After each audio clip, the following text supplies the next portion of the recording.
गट गणांच्या आरक्षणावरील सर्व हरकती फेटाळल्या, अंतिम आरक्षण जाहीर। अहिल्यानगर जिल्हा परिषदेच्या 75 गट व 14 पंचायत समित्यांच्या 150 गणांचे आरक्षण 13 ऑक्टोबर रोजी जाहीर करण्यात आले होते। दरम्यान यावर हरकती देखील दाखल करण्यात आल्या होत्या। आता याबाबत एक मोठी अपडेट आली असून या सर्व हरकती फेटाळून लावण्यात आल्याने अंतिम आरक्षणाची अधिसूचना सोमवारी नाशिक विभागीय आयुक्त यांनी जाहीर केली आहे। मंडळी, 13 ऑक्टोबर रोजी आरक्षण सोडतीद्वारे निश्चित करण्यात आले होते। त्यावर हरकती व सूचना मागवण्यात आल्या होत्या। त्यानुसार अवघ्या 10 हरकती व सूचना आल्या होत्या। यातील गटावर 6 तर गणावर 4 हरकती यांचा समावेश होता।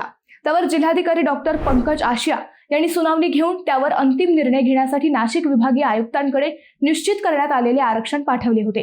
त्यावर अंतिम सुनावणी झाली व या सर्व हरकती फेटाळून लावण्यात आल्या।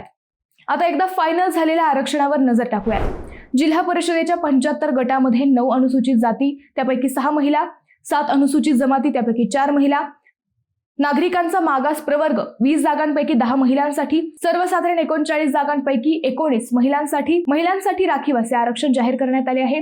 गट व गणांचे आरक्षण निश्चित करून अंतिम करण्यात आले आहे।